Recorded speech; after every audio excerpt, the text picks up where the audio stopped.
덧셈 뺄셈보다는 계산 자체가 쉬워. 왜냐면은 이 곱하는데 뭔가 다른, 자, 덧셈 뺄셈에서는 더할 때 있잖아. 음수가 있었을 때는 이때까지 더한 것과는 좀 다르게 절대값도 여러분들이 체크하셔야 됐죠. 그러면 그들의 차를 구할 때도 있었고 합을 구할 때도 있었죠. 조금 복잡했을 거야. 근데 곱셈에서는 앞에 부호만 만들어 주시면 되고 나머지 곱하는 방법이 다 똑같아요. 그죠? 그래서 부호만 잘 체크하자라는 거 첫 번째로 챙기시면 되겠습니다. 가보도록 할게요. 자, 정수와 유리수의 곱셈은 어떻게 계산을 할까? 너무 그 원리를 여러분들이 막 자세히 파고들려고는 하지 말고 그냥 받아들여 주시면 돼요. 여기는 또 우리 책의 또 좋은 점은 이들의 원리까지 좀 하나하나씩 파악할 수 있는 문제들이 나왔기 때문에 한 번씩은 생각해 볼 수 있습니다. 자, 탄탄이와 다짐은 동서로 곧게 뻗은 자전거 도로에서 휴일마다 자전거를 탄다라고 했어요. 탄탄이는 서쪽에서 동쪽으로, 다짐은 동쪽에서 서쪽으로 자전거를 타고 이동하다가 두 사람이 서로 만났다라고 했습니다. 그렇구나. 탄탄이와 다짐이가 현재 위치를 0으로 한다라고 했을 때 탄탄이는 이동하던 방향을 으로 5분의 4km의 일정한 속력으로 움직인다라고 할 때 탄탄이의 15분 후와 15분 전에 위치를 구하여라라고 했어요. 15분 후다라고 했을 때는 계속해서 이동하는 방향으로 그냥 가는 거죠. 그죠? 자, 탄탄이는 어떻게? 서쪽에서 동쪽으로 갑니다. 계속해서 이제 갈 거야. 그죠? 자, 5분에 얼마만큼? 4km의 일정한 속력으로 간다라고 했습니다. 그런데 이제 15분 후다라고 계산을 했으니까 어떻게 되는지 여러분들이 좀 파악을 해보시고요. 그 다음에 15분 전의 위치다라고 했어. 그럼 방향 자체가 동쪽이 아니네? 서쪽 방향이네요. 그죠? 그거 좀 체크하시면 되고요.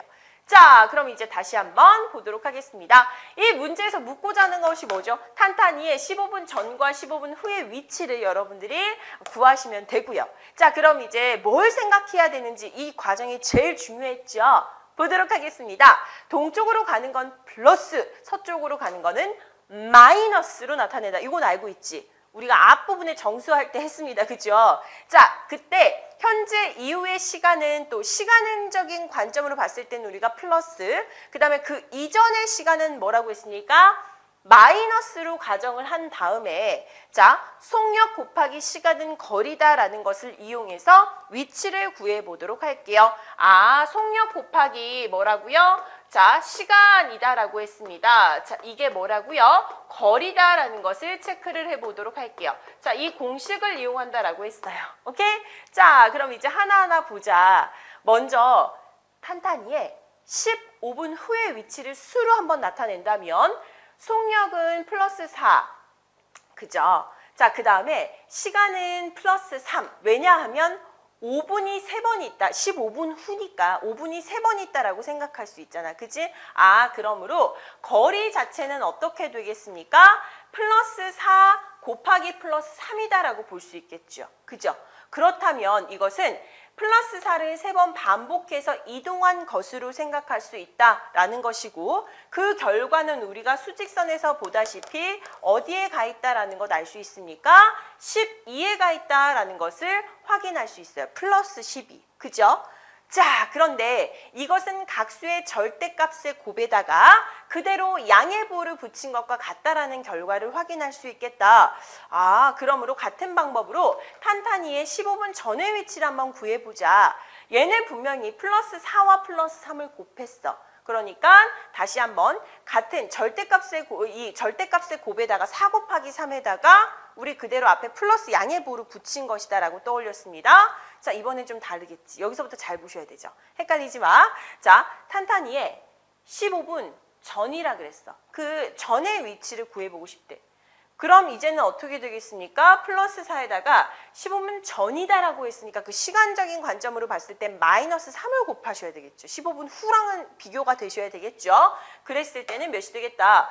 마이너스, 즉 여기 앞에를 하나를 붙여주시고요. 4 곱하기 3을 하는 거야. 그대로 4 곱하기 3이야. 그러면 이 결과는 마이너스 10이 돼. 자, 일단은 그렇구나 라고만 생각하시면 돼요. 이것은 각수의 절대값의 곱에다가 음의 부호를 붙인 것임을 알 수 있다. 따라서 탄탄이의 15분 후의 위치는 동쪽으로 12km라면 15분 전의 위치는 서쪽으로 12km의 거리에 있다라고 볼 수 있겠다. 따라서 두 수의 유리수의 곱도 이런 식으로 구하면 되겠구나. 그 시간적인 관점을 여러분들이 체크를 하시면서 방향으로도 볼 수 있겠죠. 방향, 서쪽 방향으로 12km니까 마이너스 12에 해당하겠다라는 건 연결시키시면 돼요. 됐지? 자, 그럼 이제 하나하나 지식 창고에 저장을 좀 해보도록 하겠습니다. 자, 부호가 같은 두 유리수의 곱이야. 그랬을 때는 지금부터는 이해를 했다라고 친다면 이 지식 창고에 여러분들이 저장을 하실 때는요. 선생님이 하는 말을 그대로 좀 받아들여 주세요. 그리고 그 약속을 지키면서 문제를 풀겠다라고 생각하시면 돼요. 봐봐.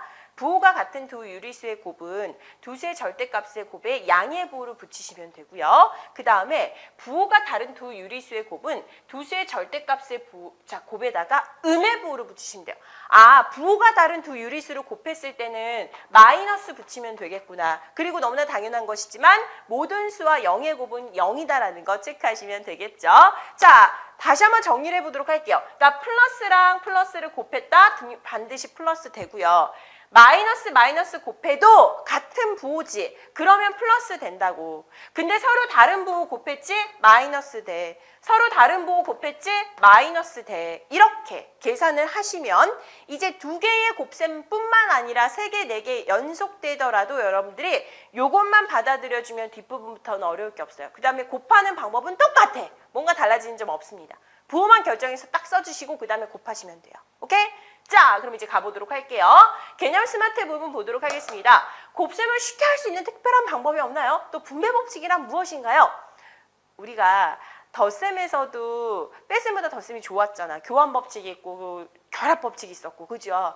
곱셈이라는 것도 교환 법칙이랑 결합 법칙이 성립이 돼요. 왜? 1 곱하기 2나 2 곱하기 1이나 어때? 결과 똑같이. 교환 법칙 성립됩니다. 그 다음에 결합 법칙 1 곱하기 2 곱하기 3에서 1과 1을 먼저 곱하고 3 곱하나 1 곱하기 2 곱하기 3에서 2 곱하기 3을 먼저 하고 1을 곱하나 결과는 똑같습니다. 그래서 곱셈이 결합 법칙도 성립을 하는구나.